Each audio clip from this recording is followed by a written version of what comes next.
I was a robber for years, and I was a horrible person. I tied people up. I've done some bad things, yeah. And I'm now Now I'm in a system to help people, and it's worse. It's more corrupt. It's more. They're not tying people up. They're ripping people off. But you got to look. And you sometimes think, why am I bothering? Is there any particular advice that you would give for somebody that really does want to turn their life around? I do feel proud sometimes, and we're talking like a little bit about. I sometimes get emotional. I sometimes get upset. A lot of people think Martin Dunne's a superhero, and this hard geezer. He's fucking Martin Dunne. He was busy. I was a bit of a thug and a bit of an arsehole and a bit of a horrible person, but I'm a good person now and I care. When you take someone out of prison and you put them into, and you give them the training and you get everything out, do you have a really good success rate with it, or have you found it 50-50? What's it been like? So I set up this 2-week course in the scrubs, set up Elite, and over the last 5 years I've built a contract at peak. I had 22 prisons. I'm down to about 15 now due to funding and cost implications. And I run a multi-million-pound rail company, and I'm proud to say, and I'll stand up in front of anyone, face to face, or in front of us, 70% of my staff are prisoners. There's nothing wrong with you being successful. In actual fact, it should be, hopefully, inspirational to some people that want to do the same thing as you, that have come down the same pathway. Yeah. A lot of people are trying to hijack what I do, and I look at it like the M25. They're all overtaking me and making lots more money out of it than me, but I'm sticking to my morals. I sometimes think to myself, what's the fucking point? If you weren't doing what you're doing now, what would you be doing? I'll be in prison. The opinions expressed within this podcast are solely the individuals and do not reflect the opinions and beliefs of the sponsors or its affiliates. Welcome back, guys. We're delighted to have Martin Dunne with us from Elite Project Services, is that right? That's correct. That's correct, yeah. So Martin's going to talk about a very interesting, colourful relationship he's had with our industry, and what was really interesting for us was we've both been into the rail market, haven't we, over the years. Operated plant, that's where we've come from, Lynch plant. We both met at Lynch plant and BCL rail and bits and pieces like that. But we normally start off with what's doing me head in, and I just want to get right on it. Yeah, I just really... It's really burning away. I think, Martin, when we first turned up, you mentioned about how tidy, you'd been to a different country, and how tidy it was. And I've just come back from France. I've been in Copenhagen this month as well, and there was one thing I noticed was there weren't a bit of rubbish on the street. But living in Northamptonshire now, I don't know if you've been around Northamptonshire. Fucking hell. It's where do the councils, where are they thinking, where's their brain cell when it says, where's the road sweepers? Do you get me? Remember the old road sweeper was there? You'd always see a road sweeper on the road and there's nothing there. But they've spent thousands of fucking pounds last year, must have been tens of thousands of all our hard-earned money, on fucking flower baskets. Hanging flower baskets. Beautiful, yeah, all over the place. You don't look down the road, 10 miles down the road, there's a fucking basket there. And then you walk in a bit of dog shit. Do you know what I mean? Yeah. Or you slip one on a leaf. There's fucking shithole. The whole place is a shit pit. There's bags of rubbish every fucking where. And they're spending their money on that.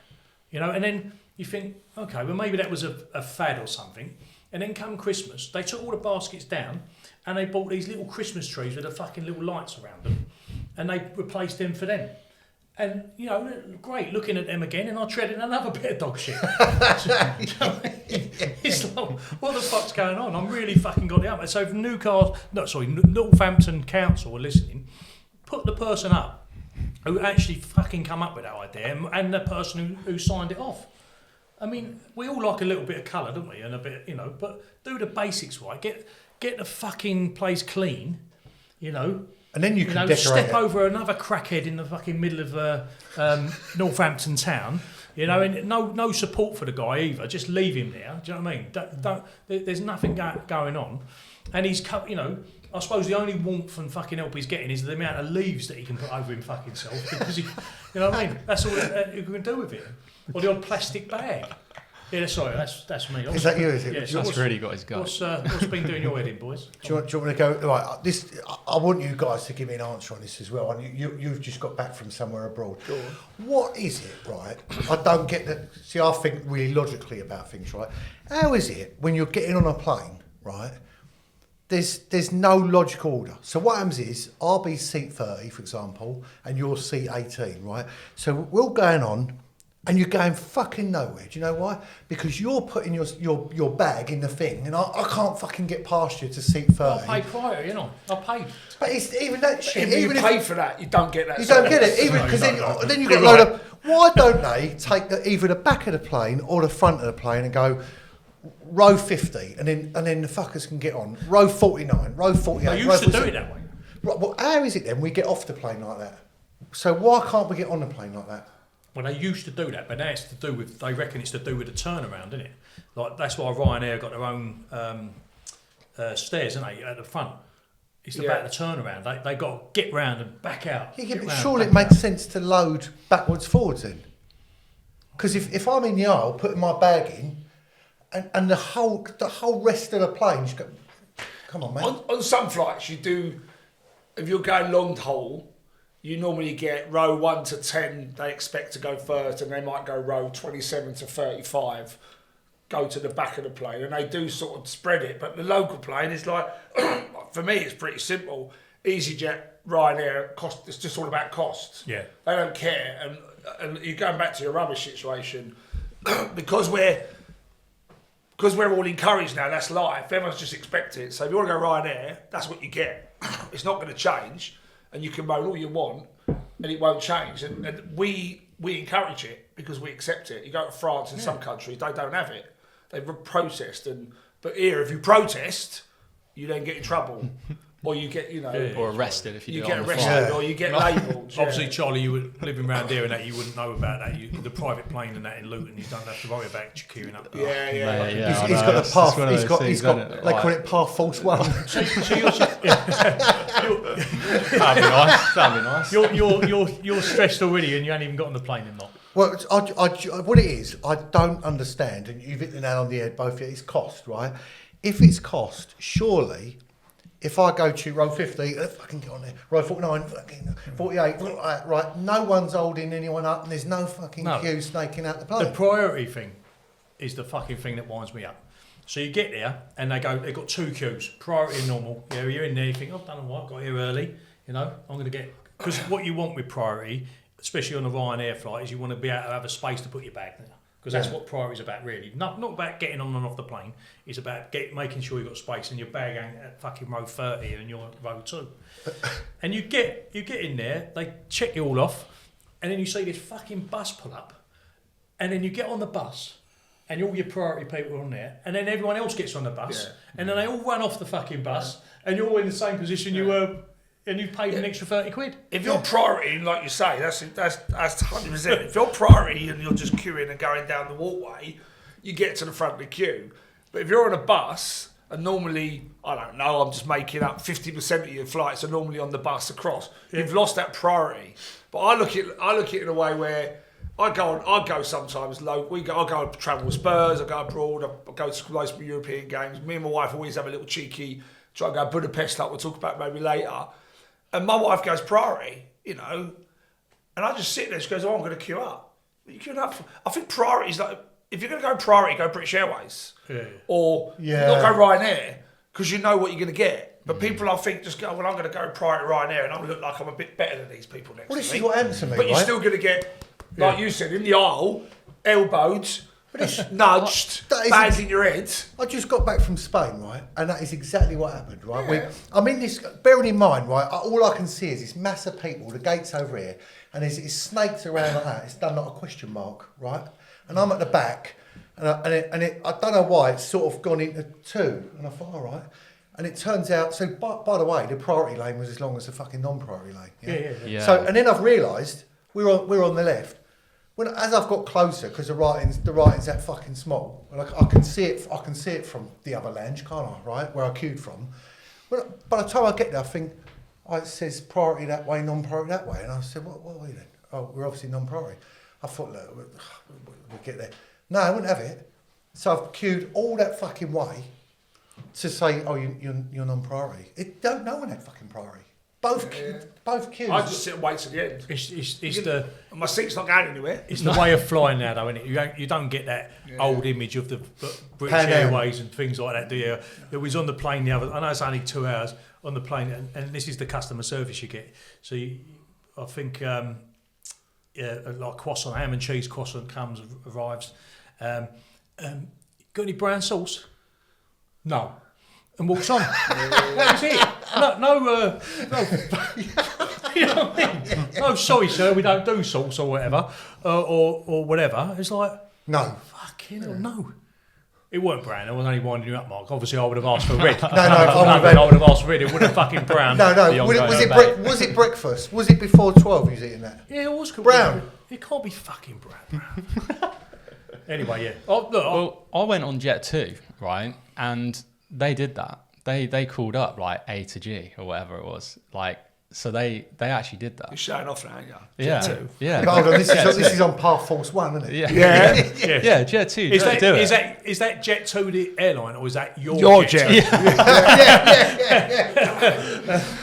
Jet 2 the airline. For, Oh, by the way, he's got a private airfield over there, so he ain't got no purple parking. exactly. He gets on I an hour. don't know where this is coming before from. he can get the Boys, gates I live in a Yeah. bungalow. I don't know where's all this coming from. Yeah. Right. But so, Mike, what's doing your head in then? So last night when I was looking at your podcast, I said, God, what's doing your head in? But I was thinking about it, and what really bugs me at the moment, I call it false London, fake London. Right. I just like talking about rubbish, talking about general that it's just fake. It just frustrates me when I go up there now, and everyone's rushing around, and on the telly we're all equal, all working together, all working in partnership, and I just don't see that. No. And I see it in business now. I see it in day-to-day living. Sound a bit miserable, but happy Christmas, hope you had a nice Christmas. Does people really care about a nice Christmas? No.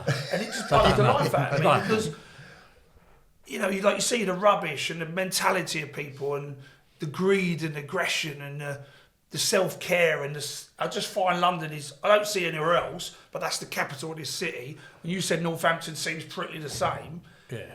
It just bugs the life out of me. And you go home and you're sitting there watching telly and you think, this perfect world we live in, and look how it's great, and all the positives you see on the news. They only talk about positive on the news, and then they'll throw a little bit of, there was a plane crash or someone got stabbed. I can't get my head around the fakeness of London, and it really bugs me the more I go up there now, because I obviously go there to work now. I don't live there anymore, and it bugs the life out of me. It's quite cosmopolitan now, London. Yeah, It's changed, it's just not real. I look at it like the Truman Show. It is. You just go to work every day, and everything's the same. You go home and morning, hi, I'm happy. Good to see you at work today. No one really cares. No, they don't know. They're just. Not saying no one really. There's lots of people that do care, but they get pushed out by what we're being fed and what we're. Go to work, do what you're told, shut up, get on with work, and get paid, and go home and then sit and watch telly, watch EastEnders, and go to bed. Get up in the morning. It's the same every day. And if you don't abide by that life, you start getting labelled or people question of. You've got right mind, you've got mental health issues. It's just so, like back in the day, you were starting a machine driver, you had to work hard, you had to graft, you had to... But it's two parts of London though, isn't it? There's a central polished bit that everyone it's like a theme park now, isn't it really? Central London, and you go down there and have to spend like £800 to get a hotel room, and then you've got your outskirts of London, which... But the outskirts are the dumping grounds now. Yeah. No one wants to talk about. No. Enfield's a dumping ground, Barnet's dumping ground, Chinkford's a dumping ground, because everyone in Islington that's got money wants all them out. Yeah. But we're equal, we work together, and we need to support these people, which they should do. No. Send them to Enfield, it's cheaper. And people moved out to Enfield 20 years ago to get away from the crime-ridden central London, and now it's just pushing out. And then they're now in Northampton, and now they're pushing out. They don't want people that need support actually by the system. They just push them out. But on the telly, they're like, yeah, we support these people and we think it's great and we need to do more to support these people, but don't want them living next door to me. No, well, we slagged off the mayor the other podcast, didn't we, Joe? I don't understand how nobody likes him, but he seems to get in all the time, doesn't it? Yeah. And what he's doing... But don't you think that's a division? Because people that lived in the suburbs would never have voted Khan, but obviously they're now living in... Cheshunt, or they're living in Stevenage, or they're living in Gatwick, or and London. It's like it's planned. Everything's planned. There's certain areas that know what council they're going to support or what government they're going to support. But like you said, back now they're all the same. There's no difference between Labour, Conservative, or Liberal Democrats. No, of course not. They're all the same. I watched the thing the other week. This is really interesting, right? I listened to LBC the other day, and sometimes I like it, and sometimes it bugs the fucking life out of me, yeah? Because a guy comes on and goes, I'm from that village, and I know what goes, cut him off. Yeah. But you come on and say what the narrative is and tell them what they want to hear. They want to listen to you. But they were talking to the guy from Qatar, who was talking about Israel and Palestine, Gaza. And the guy on the LBC, the old boy on a Sunday, like a reporter guy, really good, he went, what was the stumbling block? Was it this, this and this? And he went, the major things weren't the stumbling block, yeah? It was politics. And that just grabbed me straight in the head. So what they were saying 8 months ago, they put this on the table and they said, this is what we want to do. Obviously, Trump got a lot of credit because they said Trump put pressure on them. But he said, this was 8 months ago. What's changed? It was the same deal. And all the big things weren't the problem. It was due to politics. So all this argument about saving lives, helping people, stopping the war in Israel, they were sitting there going, what politics will benefit both of us? Not about the people. It was interesting you picked that, but that's the whole world we live in now, isn't it? But that's same as London. It's all about politics. The Trump effect is what people don't understand, and I'll sum it up quite easily for you. Do you know the boxing thing that's going on with that set up Misfits and KSI and all that? Yeah, people weren't interested in day-to-day boxing. Only the fans of boxing, and all of a sudden these wild social media savvy cartoon characters come around. And then all these people started watching boxing, yeah? So the impact to now watching a proper fight, and if you listen to Eddie Hearn talk about this, he says there's been a positive impact because of that Misfits thing, because people that weren't interested are now watching. And that's the Trump effect, right? Yeah, correct. No one really gave a fuck until he starts talking, because he's a cartoon character. You don't know what he's going to say. So more people that weren't interested in politics listen to Trump. And therefore, that's why he has such an impact. So when he talks about Israel, he talks about whatever he's doing, who he talks about, there's so many more people that are jumping on the bandwagon about it and having a comment that the whole world gets to hear what Trump says. Whereas no one fucking heard what Biden or anyone else said. And that's what politics is really about now. It's about who's got the biggest fucking social image, really. It doesn't matter what you know. He thinks out sometimes I think what the difference with Trump is he's a bit better now, but before it was off the cuff. As a politician, you have to play the game, and you've got to abide, and you have to keep everyone's feelings equal. With Trump, he just randomly says what things, and sometimes it's positive, and sometimes it's crazy, and sometimes it's really negative. But he just says it. He doesn't abide to the politics rules. And that's why people are interested. Yeah. Like you said. They're interested, and that's why they don't fit in the norm, because they don't fit with the rules. It goes back to the cat thing. Yeah. You know, Keir Starmer will say whatever, he'll say that, you know, whatever he can to suit the narrative at the time. So all politicians. But Trump would be the opposite. And that's what I'm saying about the Israel thing. Because it was politics. Do you know what I like? Do you know what I like about Trump? And it just shows you, when you listen to these politicians and you watch stuff on TV and they say something like, oh, we're on about a third runway in Heathrow, it's going to be 15 years. That's what we said in the last podcast, wasn't it? Yeah. What I like about Trump, 15 years. He don't care about any of that. If he wants a runway, it's happening tomorrow. And he'll sit in his car on the way from the press release and say, whatever it is he signs, I'm signing a new bill, we're having a runway, emergency status, like that. And then they got to. I read in. That's what he does, though. No, but did you see the other day he's playing golf? He was playing golf, and a bloke went and he said, "Where's my normal caddy?" And his bloke leaned in and he went, "You deported him, sir." So anyway, what's anything for you, Charlie? Or you like any problems with supply chain on Rolls Royce engines or anything like that? Parts problem? No, mate. I'll tell you. Do you know what's in my head in, right? So it's not very political though. So sorry. No, because I was going to say welcome to politics on Sunday with. But yeah, it's actually right. So I got a new telly, right? So I put that up in my bungalow and yourself 72 inch, 84 inch. What you put it up? It's 65 inch. Did you put it up? Yeah. Did you? When we say did you? Let's just. Did you put it up on the wall? Yeah. What? No, you didn't commission anyone else to do the screwing and you drilled it. Is it straight? Yeah. No help at all. pretty straight, yeah. Yeah, so Yeah, fair yeah. enough. So then, Fair so play, then I'm yeah, like, come a long okay, way in the last yeah. 6 months. Oh no, yeah, getting my Did DIY. you use enough glue? Yeah, I did. Yeah, no nails. Yeah. So I put that on, and then I'm thinking, right, okay, obviously I need to like order, Sky or something like Netflix. So then I'm thinking, like, right, okay, so what do I go for? So I looked at Sky. So then that's like what, like 40 quid a month. 55. And then I'm 55. More, Yeah. Sky Stream, I got a deal, right? 44 quid a month it was, right, on Sky Stream, which is all right, to be fair. But then like you've then got like the next top up subscription package for Sky Sports if you want it. Another Or you've got 30 like another 30 quid, another Sky Cinema if you want it, another 30 quid, etc. Right, goes on. Then you got like you get Paramount Plus with it, but you don't get Disney. You don't get like, I think you get Netflix with it as well. Yeah, you get the basic right? Netflix. You get basic Netflix, yeah, and no like, so you get like a 4K capable TV, right? I know. Yeah. Do you know I people thought, say, from what I'm getting, Yeah. is you're this successful big boss from Par. Where have you been? No, he's How's he not worked been out? living- He he's should've been worked living out with his years mum. ago. No. I'm just saying, yeah. This is what's doing my head in, right? So it's just a case. So I worked it out. I knew that, but what's doing my head in, right, is the fact that, well, I've gone to Sky as well, so nothing's actually that clear, right, on Sky, right? So I sign up, right, get like X, Y, and Z, ad skipping, yeah, £0 a month, whatever, right? And then it's got like the next thing where it's literally saying £0 a month, and then you get to the checkout, okay, £0 a month. Then you look at the terms and conditions, then it's got, after 2 months, it's going up to like £5 a month.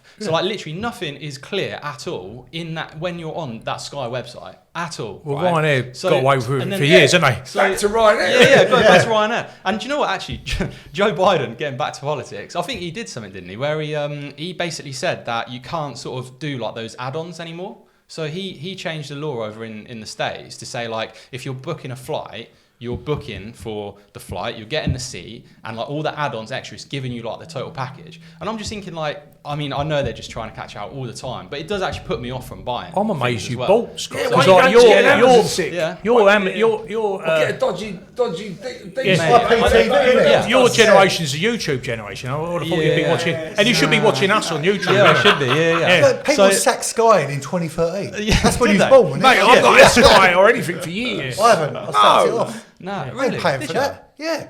Gee. I had What that do you Sky use since then? You use a 2013. dodgy stick then, yeah? Like- No. See Wouldn't BBC admit 1 to to that. 4. Yeah. No, but I just. Oh, yeah. What you and then got? bloody- What you do instead? You have Paramount now, Netflix, Apple, Yeah. fucking Prime, everything else, and you end up paying 300 quid. Yeah. So you're all right because you Like- think you've got everything covered. Yeah. Yeah. Nothing to watch. Channels, yeah. And then with the telly, yeah, I get 2 remotes with the telly. Why don't I need 2 Yeah, remotes? but we for? haven't Right? got that. See, that's the I get bargain. 2. That's the bit you Why get. am I getting 2 remotes for a telly? Well, you for? can make it it- does the same thing. you Like can the make both it- remotes do the same thing. One is a more like extensive remote with like more options. The other one's just a basic one where you've just got like 3 or 4 options. That's to the turn on it. emergency. And then I've got a Sky remote as well now. So it's like, mate, what's going on? You know what it is? It's What's because going on? that is the ultimate laziness. Because what happens is you'll have the remote, you'll be going, oh fuck me, the kettle's boiled, and you'll take it out there with you like Yeah. that, right? Yeah, I'll And then forget you'll get that. back in and go, where's the fuck? It's got another one. Oh, Now. I got this. Yeah. And then what I'm going to do, right, is I'm going to get them all, right? I'm going to stick them all together and tape them round, right? So I've just got one then. Well, one that's a massive tablet. That's remote. called a tablet. Yeah. Fucking hell. I wish I had your life. Yeah. Jesus Christ. You know what I mean? Mate, We're moaning about. this Do is you know what I do. do you know what makes me laugh? You know these add-ons Yeah, you're talking about? Yeah, what? Yeah. Do you know the add-ons you're talking about? Yeah. Someone, I can't remember who it was a comedian. He was telling a story about the Ryanair guy, and he said that he come into the bar, and he said, "Have you heard this one?" Yeah. And he goes, "I'll have a pint of Guinness." He went, "Oh yeah." He went, Do you want a glass? "Yeah, that's it." He went, "Do you want a glass?" He went, "Oh no, I ain't got. Yeah, of course I want a glass." He went, "Oh, that's £2." Like that. And You he were went, joking. he went, "Oh, you want me to pour it?" Oh, Right, that's £1. And he said that so because it said Guinness 50p, right? But it ended up at £6. You know what I mean? Oh, mate. Yeah, and that's what So- happens, you know. It's, I'm not jetting off every weekend. I'm like you boys, you know. You're like always flying about. But okay, so you've got your Sky sorted out. You're in the Got me bungalow. Sky- Yeah. Everything's cool now. You're Yeah. up and running. Yeah, got that all sorted. Yeah. There we Know go. how to use a washing machine. Yep. Not like Mark. Just about, yeah. Yeah. Not like Yeah, Mark, I'm yeah. great. Yeah. I'm Yeah. But They so, lie. They lie. Martin, let's get into it then, Martin. Thanks for coming on. You're welcome. Thank you for inviting me. Always let's start get going. How did it start for you? Tell us how you started off in the industry and what you do now and how you got there. So obviously I started through family. I started sort of quite a young age. I was 15, sort of in construction on building sites when I was through family and friends, like through the back door, going out labouring, do a bit of brickwork, bit of hod carrying when I was sort of like kicked out of school. But over the years, sort of from 15 to 42, I sort of had a challenging upbringing, I suppose self-inflicted, obviously, where I told, as you know, I've done a lot of prison. But I've always worked in construction and I've always worked in rail, or construction first. So my story of my business probably started in 2002, 2001, where I got my digger ticket as a prisoner down in Kent. Oh, right, yeah. A prison called Blantyre House, proper cushy prison. Back in the day, you had to behave yourself. You get there, it's a resettlement jail, you get out to work. And I got a bit, my mum paid for it, and I went down to Brinsford College down in Sussex, and I'd done my digger ticket 360, forklift and dumper. And it's funny, like you boys will get this, is I was a prisoner. I'm probably king of the blaggers anyway. I'm a bit more professional now, but at the time I was, and I got a job for a local building company down in Tunbridge Wells on day release from prison, and it was VHB, subcontracting machinery, and they put me on a 210 Volvo. It might have been a 200 then, or 220 tonner, and I had no experience. And the fella was Irish, that was the foreman, and I remember tipping a dumper load of crushed concrete in front of me, and I'm trying to level this crushed concrete off, and I was making a fucking big zero of it, yeah.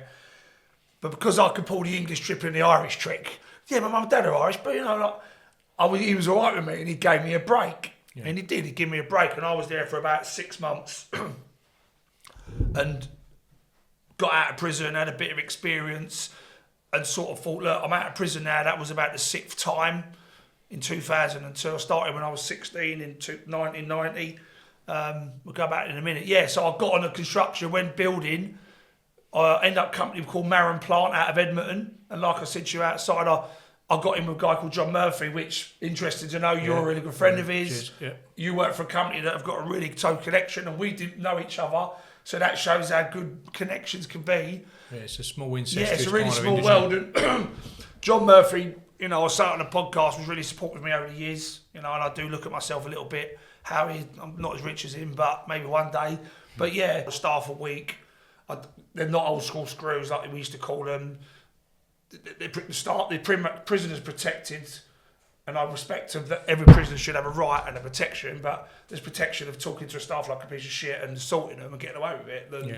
Yeah, so anyway, 2018 I set up Elite, and what I've done is I was helping a lot of prisoners over the years get jobs while I was in prison. So for example, when I done another sentence in 2008, I was doing 8.5 years, and I ended up in Latchmere House. So Latchmere House is a Cat D prison like Blantyre House in Richmond, right next to Richmond Park. It's now been sold. It's luxury flats, and it used to be the old German World War camp that they used to put all the senior German captives. Right. Yeah. So the old building is 100 years old, and then they had the old prison they'd built, and it was a prison after for normal HMP. So I worked on the East London line from Shoreditch to Acton, and I had about 20 prisoners working for McGinley's, VGC, but it was all through me for free. I didn't get any money for it. I was on the RRVs through John Murphy. So obviously I had this link, and that's how I started helping prisoners for free. And as I got out again, and I had a couple more prison centres, I'm still doing it. And I thought, why am I doing this for free? Everyone's going, oh, Mike, you're this guy, you're inspiration. I went and met people up London. I got a meeting next week with Lord Simpson about what I do. I got an hour with Lord Simpson, me and a couple of other people. But at the time I was meeting all these MPs and making no money out of it. Nothing, like literally zero. So anyway, 2008 I got out, 2007 I got out, 2008 set Elite up, and I got in with a guy called Lee Johnson, who actually is my partner now in another business, Elite Training. We do a lot of rail training and job centres and prisons, and a woman called Pam, who actually lives around here. They were both prison staff, and they got me into the scrubs. And if I tell you the true story, I had this 2-week course in my head that I built in my head over the years, lying in a prison cell. And I now run it in 22 prisons. And when I'd done it in the scrubs for a year, when I told you I winged it. But in my heart and in my head, I knew it was the right thing. And now I've got a successful career business out of it, yeah? And it works. It's dying a bit now because everyone's stealing my idea and they're robbing it and they're stealing it and they're making it up and they're nicking taxpayers' money. But that's a different story now. But yeah, so I set up this 2-week course in the scrubs, set up Elite, and over the last 5 years, I've built a contract at peak. I had 22 prisons. I'm down to about 15 now due to funding and cost implications. And I run a multi-million-pound rail company. And I'm proud to say, and I'll stand up in front of anyone, face to face, or in front of us, 70% of my staff are prisoners. Everyone else says they're taking a sit, they're lying. You come to my office and you go to my sites, and I've got about 65, 68 blokes out at the moment, plus office staff, probably about 90 staff. I peak at 110, 150. And whenever that, it's all prisoners. I get boys out of DCATs, I get women out of the open prisons. Yeah. And I run a successful rail company. What you talk about frustration, everyone's hijacking it now. Hijacking my idea, hijacking my process of why I do it, because it's a good process. But my problem with business, and people say to me, Mark, you're not actually a good businessman because you're putting your morals and your heart in front of, you can fucking make lots of money out of this. I do all right. But I sleep at night, and I generally sleep at night because I know. But good, successful businesses, I've always felt, and with me, is that you have to have a passion about it. You have to show that passion, yeah? Because anyone can get you. I said this, he was in a meeting with us where I think it was it Euston Station or one of the stations we went down to, and we done that presentation. And London Bridge. And I said, London Bridge, and I said, anyone can give you a shiny new machine, anyone. But I'm standing there as me, as the business, you know. When it goes wrong, it's fucking me. This is my experience, and I think that's what you got to be. You've got to, like, I can see. I would want to engage with you, not because you're trying to help someone out. It's because you've been through the same situation yourself, and you'll do it. So, honestly, how impactful, or how loyal, or how many people fall out of that scheme? So when you take someone out of prison and you put them into, and you give them the training, you get everything out, do you have a really good success rate with it, or have you found it 50-50? What's it been like? So funny. So I was on a call yesterday with HMP Thameside, and I'll tell you the call, and this will tell you how it was. There was 40 people on this call. All the same old good people, fake people, and social value tick boxes, yeah? And the good people are there, and there's some really passionate people that care, but they don't have any control or any say in what goes on. The people that have say are tick box organisations that are just after funding and after ticking boxes. So we're on this call, lady come on, lovely lady, speaking away. She was just a lady worked for a charity, and she started throwing out these statistics. Yeah, 70% of people into full-time employment after 9 months and all that. So I sort of plopped up, put my hand up on the teams and said, look, so I've run this contract for 5 years. So we run a course, minimum between 10 to 12 learners. In a prison, if you go in my prisons, I've got 100 people waiting. And they're all up for prison, because they're in prison. I want to change my life, lying to yourself, I've had enough, promise to wife. You're right, you generally don't want to do it anymore. Yeah? So rail course, rail's brilliant, you make millions, you know, because we're hearing of stories.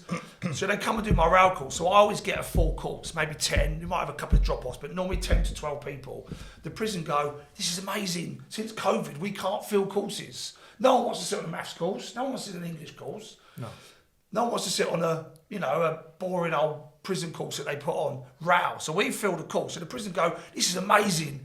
Oh my God, this course is amazing. But then this is the problem. Out of them 12, when they get out, 6 ring me.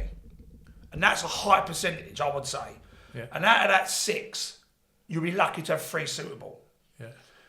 But other companies will say, but Mark, your statistics don't really look well. But the 3 that want to work are still working. But they're getting 90% or 70% of their stuff, but they're lying. Because I can tell you from 5 years' experience, and I own the company. I'm not relying on you to give these people jobs, because what a lot of training providers do is they do the training, they set it all up, get them all prepped, and go and speak to Vital or go and speak to BCR. But that's how they get their funding. Like Correct. We used to have the same thing where if I take you two on a course, I've got my funding if I got you an interview. So I used to work with, as in Lynch, we used to work with people in different colleges, and then as long as we gave them an interview, they would then get their funding drawn down, and it's bullshit really, because half these people didn't want a job. But the challenge comes, I think, is where they're probably bored out their nut in the prison, aren't they? Right. So if a course comes along that ain't maths and English, they're on it. But what they haven't accounted for, you have, but they haven't, right? They haven't accounted that the 12 people they sit on a course are just like us, in the sense that you think that rail's all right. You thought you'd just check it out. I actually really like it. So in reality, you're never going to get more than 3 people ever. And anyone that says you are would be is bullshit. It'd be unrealistic to get everyone signed up. And I think it's worth saying as well. We just touched on. I just wanted to say how I recognise, and I find it quite inspirational, how you've took a point in your life that's sort of dark point in your life, and turned that into a positive opportunity. And I don't know if you ever take the time to reflect that on yourself. I do feel proud sometimes, and we're talking like a little bit about. I sometimes get emotional. I sometimes get upset.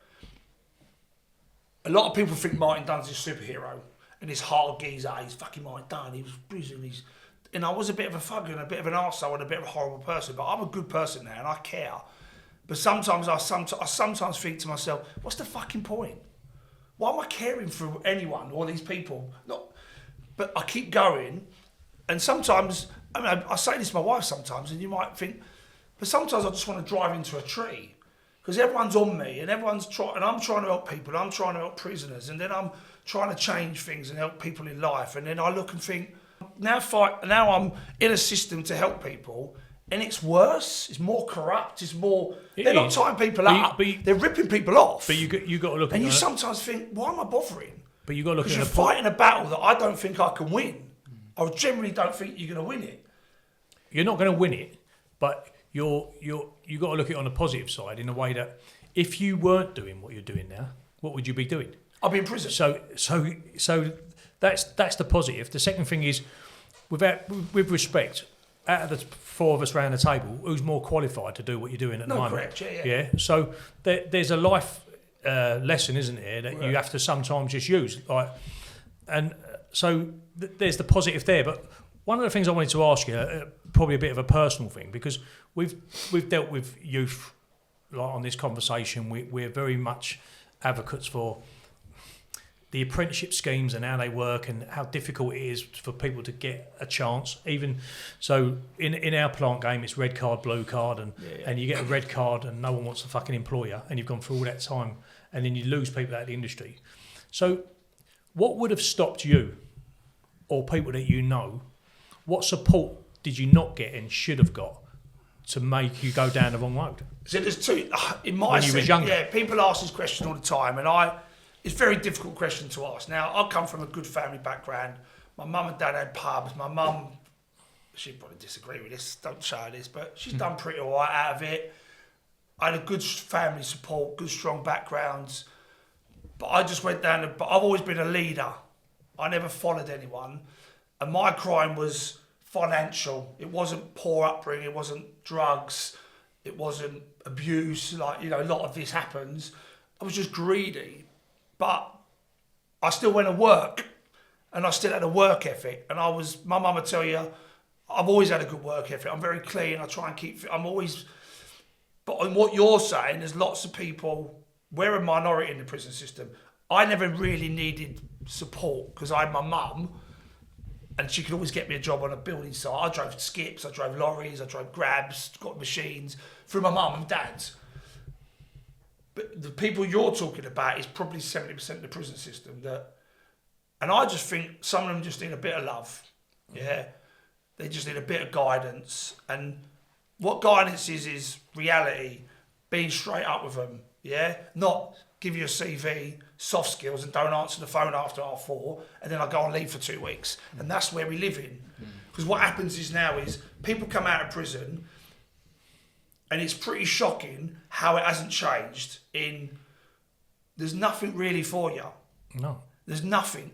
And I look at, in my head, so if I look at 100 people, you'll have 20 people that will never change, and they are probably the most dangerous people in society, yeah? you've got 60% that we're talking about, and then you've got 20% that will get out, got friends and family, got a job. Maybe when I was young, I made a little bit of support, but as an adult, you know, they're all right. But that 60% in the middle, people are getting very, very rich on, yeah? And my argument is, and people say, well, you're getting rich on it, Mark. Yeah, but I give people jobs, yeah? Right? And I can prove that. If we actually all concentrated on them 60 people and worked as a team and worked as collectively, them 60 people will rattle down to 30 people, won't go back to prison. Just by a bit of love, bit of care and a bit of respect. Because people think people in prison, because they can't read and write, they're stupid. Let me tell you. People in prison are not stupid. But what I'm saying is they're all skill sets that everyone in prison's got. And the reason I tell you about the terror, because he's just a scummy crackhead. But he'll get up every morning and he'll find £20 a day to buy a sandwich and get a bit of crack. That is a fucking skill. Yeah. And people think, oh, he can't read and write. The skill set is massive. This is what they don't utilise that. They don't teach them that use your skill set like I've done. Yeah, this which winds me up the most about our industry, right? Because I'm going back to 2012, and I was involved with the Olympics, and we were doing some work on the Olympics. And a very good friend of mine now, a guy called Tom Story, he came and visited me. Story Plant? No, he was like a futures consultant, and he said to me, look, he was working for Bovis at the time, who was running the Olympics, and they had a thing called Be On Site. Be On Site, yeah. I remember him. Yeah. And what was fascinating about that, all he was asking me to do is to take unskilled people and people that have been in the prison system and fallen through the crack into our factory, a bath and pod factory, because the thing about off-site manufacturing and bath and pods is, I don't want to use this incorrect word, but you de-skill something. So the pod moves down the line like a car, and every day that one person puts the taps on, or does one bit of, so that you're de-skilling it, because it's the same thing every day. Yeah, the same thing, and that person does that. And we took 30 people into the pod factory, and it was such a great scheme. And one of the guys got a Metropolitan Police Peace Award. So fuck knows what he had done in his previous life, to get one of those while working for us, who now works in the industry, went back, got an HNC, and he's now like a construction director. And exactly what you just said there, these people just needed the opportunity and the respect to turn up to work. Not all of them turned up, by the way. Yeah. Some of them still fell away. But around about 40%, was 25-40%. Were coming there, getting a pay at the end of the week, actually contributing and feeling worth, and then going on. But I haven't seen anything similar to that since. And that's 12 years ago. And you think, well, the amount of major projects that we worked on, and the trouble the construction industry's got, in my thing, that was, they call it the legacy bits, where they always have to come up with a new thing, to say, well, we're going to do cross-rail lorries. We're going to do battery-only things, and we're going to be known for that site. Well, why don't you fucking continue the things that were successful and keep them going? And if they had kept that going, and every site has to take on X amount of people, because it comes down to also local construction. It's in the contract. You've got to employ a certain amount of local people. It fucking doesn't happen, does it? As soon as there's a skill shortage, they get out of that and step out of that, and they bring people in. But that's why I'm fascinated by it, because I really love that scheme. I was really into it. I thought I'd added value in my little way to that, and it was such a great scheme. And you don't hear of people like you. You've got one or two, but there's no one's making it like compulsory that we've got to educate or take so many people on this construction site or this rail site. But there's a good skill set. It's like now, this year, social value is actually coming around for me now, because people are coming to me and going, I respect being here, I respect people, I respect levels of businesses and what role you are. But when I go and meet people now, this is who I am and this is what you get. So, for example, I'm speaking to some tier ones. I'm on their supply chain for loads of tier ones now for this year, for CP7 and some other stuff. And they're like, social value, Mark, we love what you do. I said, look, you just get me on the supply chain. I'll send you a group of 10 guys. And in that guy, there'll be 2 or 3 ex-offenders, some skilled, some unskilled. You can run around and lie all what you want about your social value. I don't care. because I just want to get people into jobs. I want to grow my business, but I'll guarantee in that business, and this is to go, any construction company's the same, I'll throw some ex-offenders in. And I'll manage it, I'll deal with it, I'll deal with the prison, I'll deal with probation service, and it's easy. Because what happens, what you're saying, the biggest problem now is, so I'll sit with Lord Simpson next week and I'll tell him straight. I've been told to behave, yeah? And I'll just tell him straight. But then, will be there, or,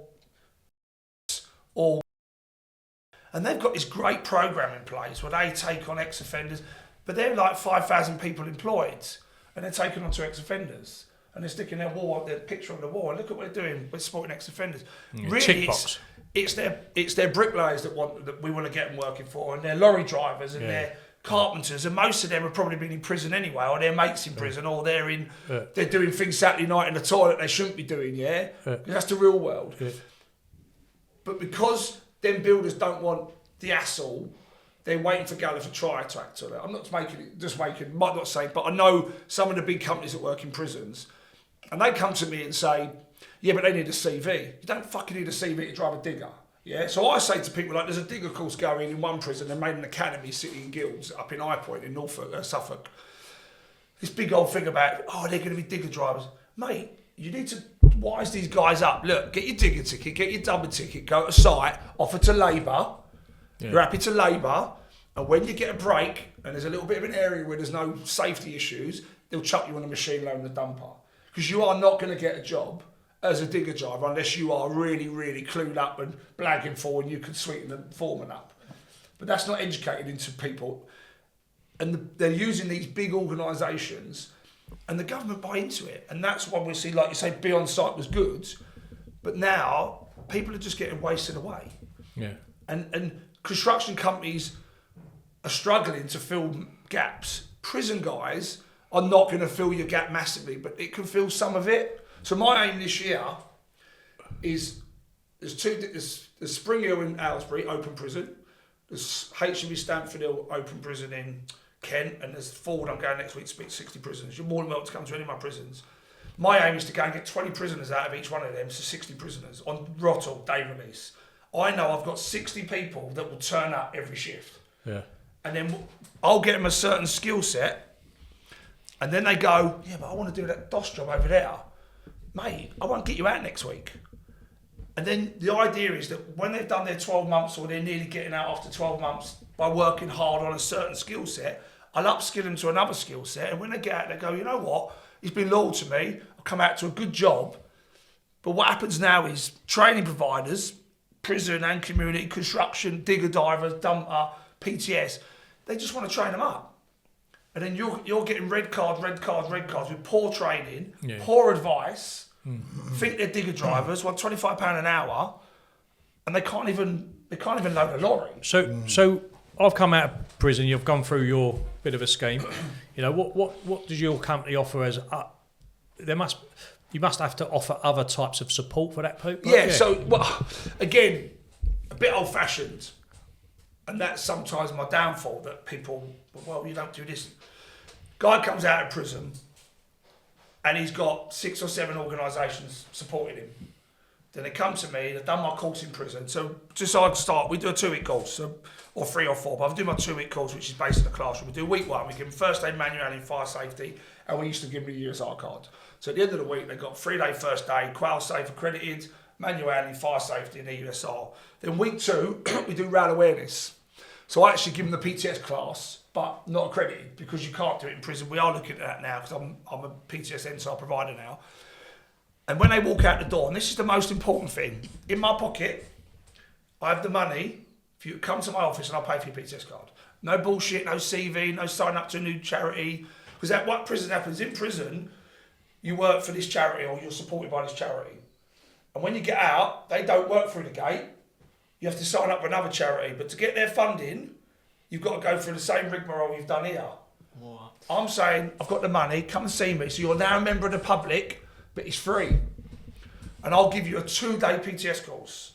Or you can go on another 12-week funded government course, that 10 weeks of it is just ticking boxes. I'll put you on a 2-week course, a 2-day course, and what I guarantee is on one shift. and one shift becomes 2 shifts, and 2 shifts becomes 5 shifts. Yeah, because same as a digger driver, you are not going to get a full-time job, Monday to Friday, guaranteed ever. You have to earn that, correct? Yeah. And the prisons still don't. And prison's got nothing to do with that. Even if you come out of like Anyone. Anyone has got to earn the respect on site. They've got to be able to put the hours in and do. And what I like about what you did say there was, and we try and say this to some of our younger people. Go on there and be flexible enough to do a bit of labour and do what you're told. Not but be part of the team, and they'll give you the chance. Yeah.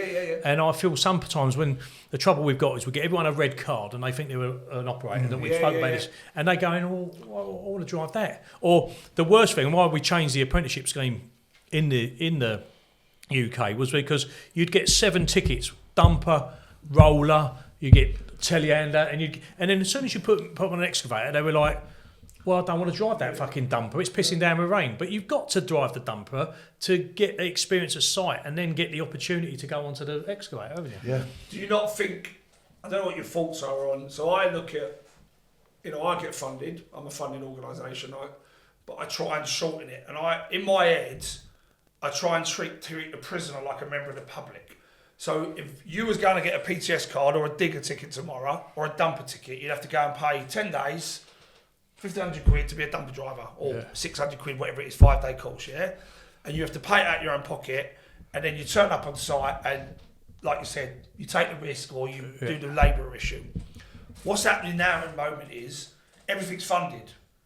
You go to Flannery's, get funded, and they're just churning out machine drivers, and the training is not, because it's not your money. I think the effort of people and the hardness of them is not really bothering. Yeah. Because you just spent £600 of your hard-earned money, and we're funding everything now. The training, I think, is poorer. Yeah. Yeah. And the expectation of the guy on the training course, red card, get a job, £25 a week, no problem. And then they turn up at site, and then you run them. And I've been run many a times when I started, probably like yourselves. I've lost a whole pallet on the Dan Beckton High Street once on a forklift, that third shift over a bump. Didn't understand bump, fucking pallet, whatever. But what I'm saying is, it's just poor, and it's the same with the prison. It's the same concept. Let's just mass produce prisons, put them on these massive programs, ticks all the boxes. Everybody's happy. We've got 95% of people into training, education, and employment, but they're not work ready. They're not work ready. They come to you, the old foreman, and go, "Look, you drive a machine." Yeah. I've never only drove it for a week, but. He's not going to give you, not because you're a prisoner. No, because he's just not going to give you a job. If you bring half up, you've got to lie to your staff because they're going to go, "Oh, I'm not sure about this." we had this on the previous conversation. We've had trainers on there for excavator trainers and stuff, and like Gavin Elson. The problem being is that they haven't got the time on site to be able to have that resource to show people, and it's such a shame, really, because how are you going to train these people? And the thing that pisses me off the most is, I've said it, the bottom 30%, which is probably me anyway in school, we didn't have maths and fucking English. What we did have is where we had a way about us that we wanted to get on a machine or get on a site and do some work. And nowadays, you've even got to fucking have a maths and an English, to drive an excavator. What happened to all them farmers and all those boys that come off the farms and off the council estates that didn't have that, but they've made a real good living out of construction. And that's what pisses me off, because some of the fucking buildings out there are fantastic, aren't they? But nowadays it's all about, well, if you ain't got your maths and English, you can't go to fucking stage 2. Yeah, it's harsh. Bullshit. But if you look at it, I think that what's actually wrong with society, or at least the school and the education system, is if you look at it, it's all about technology, it's all about computers, it's all about being a banker or a Facebook guy or an Instagram model or something like that. Where is the lessons on real life skills, on the fact that working outside is good, working inside is good, getting dirty on site is good, staying clean in an office is good. If you actually look at it, the focus is on computers, finance and money. Why isn't there... No one talks about trades in school anymore, do they? No, that's my point. My boy's 14, wants to be a YouTuber. Yeah. Come up for the weekend, not interested, ain't got one bit of dry bone in his body. Well, that's and I'm on him all the time. And that's what pissed me off the other night. Robbie Savage, No, sorry. Was it Robbie? No, it was the guy What's it on who TalkSport? played for Hull. It was on TalkSport. But the footballer who was playing for Hull when he did that. What was his name? Phil Brown. No, Phil Brown was the manager. Jimmy Bullock. Jimmy Bullock. Jimmy Bullock. He likes to crack. Now, a lot of people will follow him and they will listen to him, especially young people. Think football. And he's standing there and he's involved. And maybe I'm being a bit fucking old here, but he's saying, "Come down to fucking Excel. We're doing this thing. You can be a fucking YouTuber. You can make money on Instagram. You can do this." And how many people actually believe that because he said that that's what's going to happen? They go along to these things and everyone thinks they're going to be a fucking YouTuber, don't they? Even us, But the point being, you've earned that stage. You've been there. You've done the work. You've grown. Yeah, and we're having a bit of fun. But these correct. kids now, they don't understand. I keep on saying, especially in the rail side, they are earning 60, 70, 80 grand a year. Some of these boys are fucking getting it right on shifts. You're not going to earn that in fucking McDonald's or being a YouTuber unless you're one in a million or 10 million that might get there. Yeah. But the size of my business, I'm a micro to small business, I'm struggling to man jobs. So just imagine what everyone else is doing in the rail. And this, and the construction's the same. This new control period and this most possible growth into the economy they're talking about, the skill set is not there. It's just not there. No. And then looking at the 18 to 20 year olds that I deal with now, 18 to 25 year olds, I dread to think what the next ones are like, because it's true. The old generations, like our mum and dads, are finished. Now our generation now are probably the last left of, but it's some good people now. But 80% of our generation had to work hard. And our mum and dad's generation worked bloody hard and they had tougher. Now it's only like 40% who actually want to do it, because the rest of it is just all on a plate. Yeah. I think It's just all on a plate in any industry. There's a thing as well about sort of celebrating success in a way, where if people are doing well, they're often looked at in a different light, and they're not sort of congratulated for doing well anymore. It's almost that's like, a British way. that is a British way. He said it the other day. Who's the actor? Denzel Washington. Was it? Yeah, I don't know. If you're doing well, people talk about or something like that. But it's right. You're doing. I find now, because I've grown as a business. I actually get scared of going on holiday. Because people, he's on holiday again. He's on holiday again. But every week I'm sitting there worrying about paying people's bills and worrying where's the next pay. I'm owed loads of money from my clients, always late. And I'm sitting there worrying. So my plan was, I was in Budapest the other week. Family bought me it for Christmas. I was meant to go to Everton weekend. I was meant to go to Germany. Flight booked, hotel booked, didn't go. And then I'm going to Liverpool next week, and I'm sitting there thinking, everyone's going, he's on holiday again. Yeah, but you need. But I'm working hard to make sure you all get paid. But people at a level, and especially a level I've worked at, watching Tottenham. we'll have a different conversation about it. But I'd expect you to, the sustainability of your business. I'm not going to employ a business like yours unless you're making money, because I'm going to put all my effort into you. So you need to have that level of profitability, that people need to pay for that service. And there's nothing wrong with you being successful.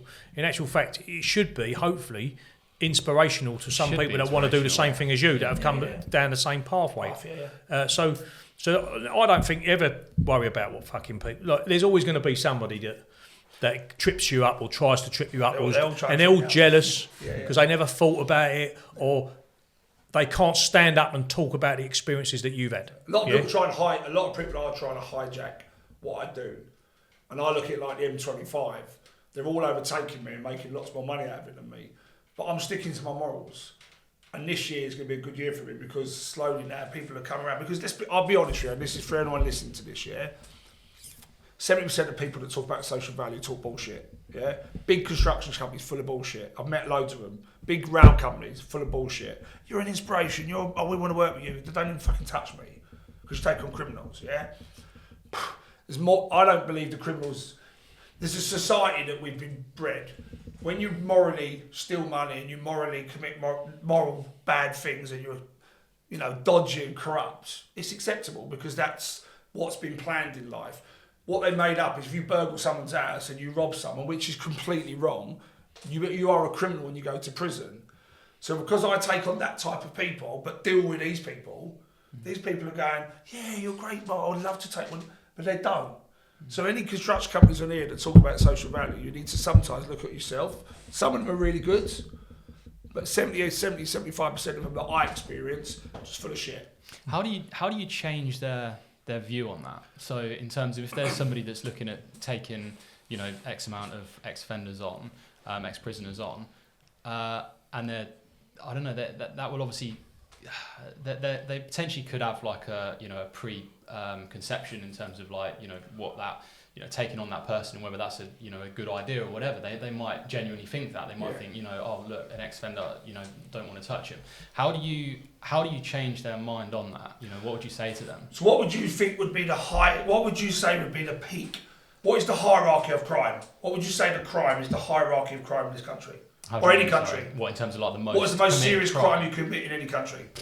Well, it's definite murder. Murder, right? You look at the statistics of murderers. I don't know what it exactly is, but it's like 1%, minus 0.11% of people commit murder and go out and commit murder. There's probably that many people in this country that have come out of prison and committed murder twice. Yeah. Might be 10, but I wouldn't think it'd be any more than that. Yeah. But we look at people and say, well, don't take on. So I get companies go, I'll take on drug dealers, but don't take on murderers. And I'm like, what's the difference? Yeah. Most people with murder, 99.9% don't come out and reoffend. And it's a spread, 88% or 68% or 70%, I can't remember exactly what it was, murders in this country are domestic related. Wife and husband, husband and wife. Yeah. All this stabbing stuff you see is bad and it happens. Yeah. But that's just a small percentage. And it's a gang thing, yeah. But drugs, you've got more chance of taking on a drug dealer and them reoffending well, this is what I was going to say, was that, like, I'm not trying to be religious or nothing, because I'm not, as you know, but the Bible fucking clearly shows, you know, throw the first stone. Like, how many of us sit round a table has never broke the law ever? You know, we break the law every fucking day. Does, yeah. Everyone breaks the law. So it's what you said there about the hierarchy. What's the difference? So, sex offence and terrorism, 100%. Yeah, because that, you know. But that's a different type of thought process, isn't it? But we're talking about people that we grow up with that have gone through either down that road or down that road. Yeah. And we've all got mates that have either been in or are in Correct. Or whatever. Yeah. And, you know, I met up with one of my friends, done 15 years for murder at the boxing down the York Hall the other day. You know, I won't obviously name him, but he's the same guy that went in, yeah? It was an incident and a point in life that two people clashed and one didn't come away from it. But he's the same person now at 70 years old as he was when he was 50, nearly and that's quite late to get involved in, you know. So am I not going to employ him because he's a good fucking decorator just because he's had an incident in his life? And I was going to ask you, what do you need for companies, contractors to do to make it? What do you actually, if you had a magic fucking wand, what would you want them to be able to do? And you said about cut the bullshit. How would you make it easier for these people for you to place people and get involved? So for anyone listening that is interested in this, one, contact us. I'll take you into prison. I'll put you in front of 12 people that we train, and I have a very straight up conversation. And you'll walk out of there thinking, you know, we had 12 learners the other day in Aylesbury Prison, and they're all engaged and they're all respectful, and they're not what you think they are. However, there is always a bad thing.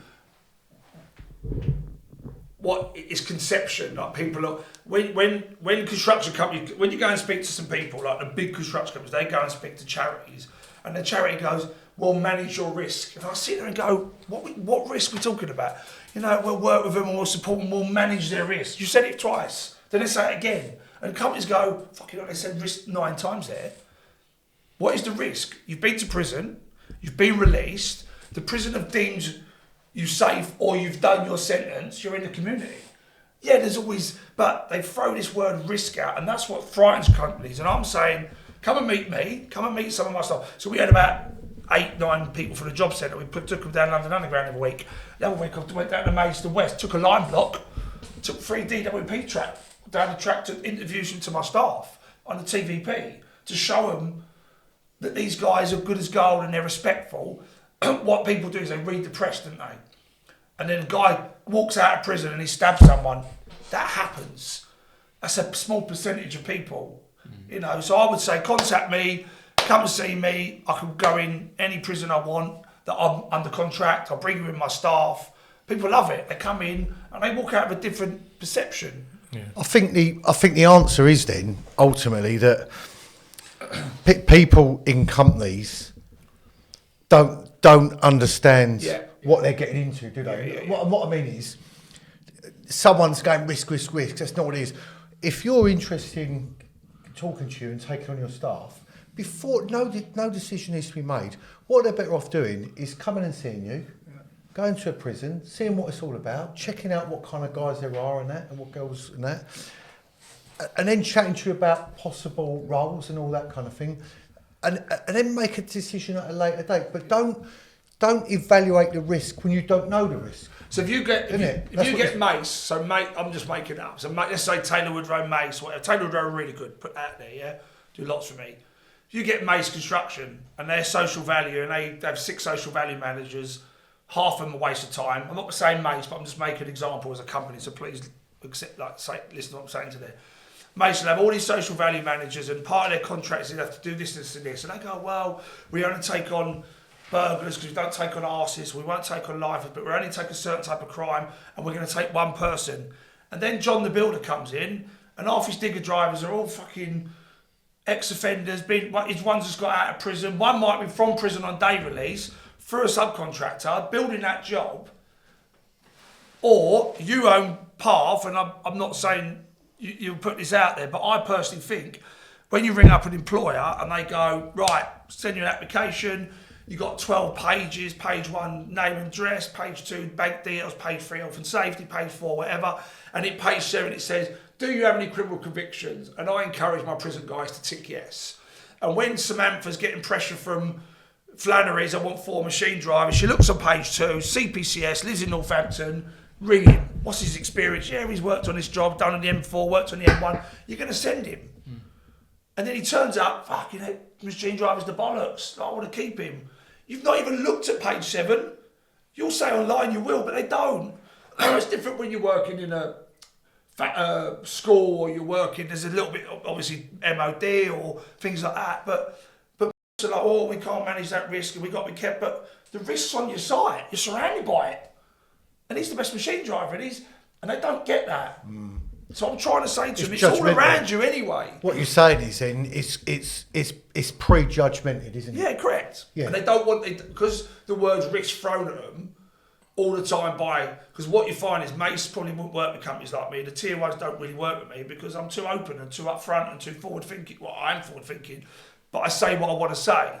They just want a nice, cushy social value, Ministry of Justice, criminal justice organisation, tick boxes, CV, soft skills. We'll interview 24 prisoners. Amazing. We'll get a pull up. We'll go to Pentonville. We'll put a pull up. We'll go to a job fair. Done the job, and that's how it works. They've done their job. I put Skanska out there. I went to a job fair, Spring Hill. Skanska turned up. I went, what's Skanska doing here? The woman said to me, "Oh, I've just been sent here. What jobs you got? Don't know. I've just been told here just to talk about Skanska. What the fuck are you doing here for?" And there's a lot of that. And then you talk to some other people, what are you doing? Oh yeah, well we've got one job, and can you guarantee him a job? Yeah, we can guarantee. You can't, because no one knows where that machine's going to be in 3 months' time, or no one knows how many labourers you'll want on that site in 3 months' time, or whatever. A lot of it is just ticking boxes, and that's most of it. So people that don't want to tick boxes, give me a call. You know, I'm not massive in construction; it's more row. Yeah. A lot of people avoid me like the plague because I've got a criminal because of my criminal background and also the people I employ. Not because you're a Spurs fan. I bash many Gooners and I bash Whaley West Ham. And if anyone want here, they know. They know, yeah. No, but I've got some really good companies. Amro, Taylor Woodrow, Surset Group, KN, Greater Anglia are quite supportive. Just got on Spence Supply Chain, just got on B&Q, just got on Volker Fitzpatrick's SRE. All through social value, and they're supplying stock. So next week we've got a reactive maintenance team going out. It's got to be one ex-offender. I've actually sent 2. I've sent Cos, who's an ex-offender, and I've got a guy at Stamford Hill, and they're going out in one of our vans, jet washing all the gutter in every station in Wessex. in Sussex, sorry. And it's an ex-offender team. So they'll go back to their social value, I'll get work out of it, I'll make sure I manage it correctly like a normal job. And if that works, they want another 2 teams, hopefully. And then we've got an ex-offender programme that we run this year. We've done Charlton, Wick, Wye, Paulborough, East Farley, Signal boxes. We painted it. Also, like, we planned it, line blocked it, possessioned it, supplied all the staff, supplied all the PASMA ops, labour ops, DVEG ops, welfare, all mine. Flatbeds, I've got 4 flatbeds, supplied all that.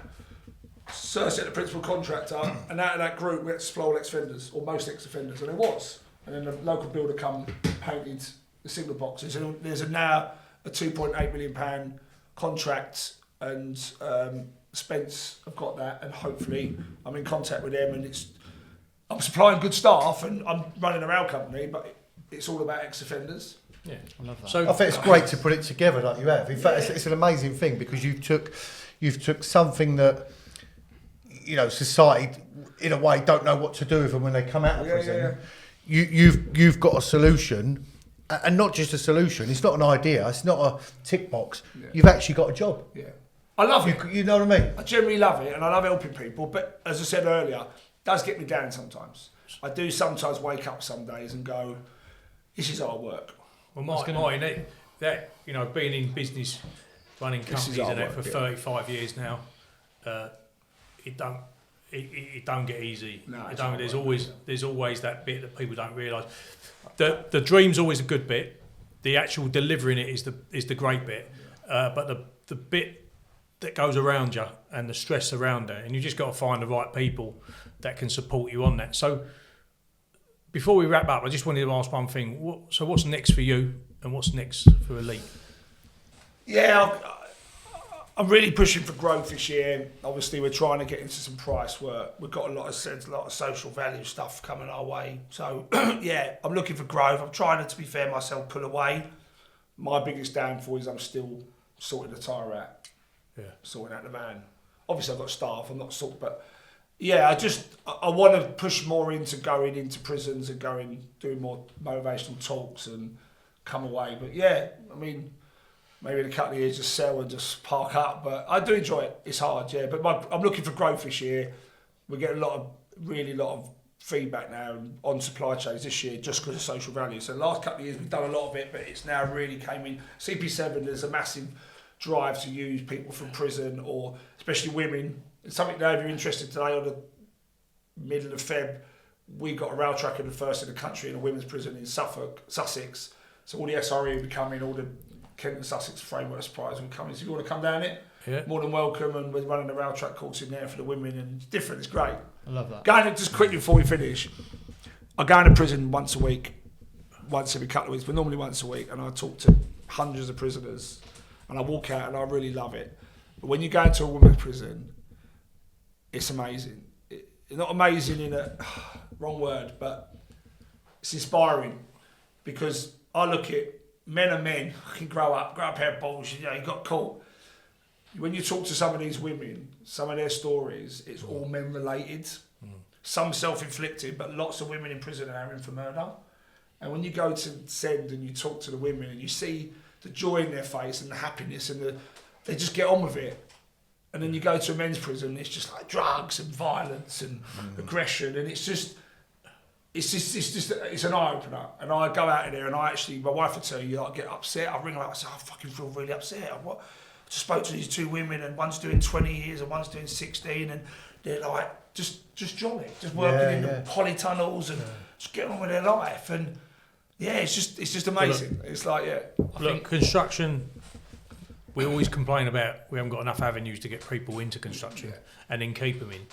So this is a great avenue, another way of getting people in, and it should be embraced. I think, as you said rightly so at the beginning, there's probably 90% of the people on site already that are probably committed some kind of criminal anyway. So, and it's just because they maybe didn't tick the box that says, I've got a criminal record or whatever, and they've been working with us alongside. I don't remember ever asking in any interview, have you got a criminal record?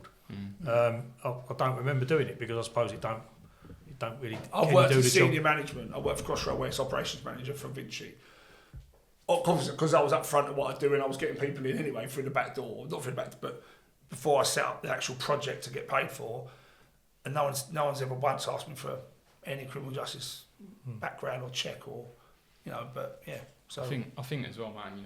You've the achievement that you've actually managed to sort of get over the last 6-7 years. I mean, for anyone is fantastic. Yeah. I mean, being able to like sort of turn your life around, so to speak, as well. And I sort of didn't want to sort of finish the podcast without asking the question. I mean, I feel like there's a big opportunity here to ask to sort of express to someone that might be an ex-prisoner or potentially, they're looking to turn their life around. Is there any particular advice that you would give for somebody that really does want to turn their life around?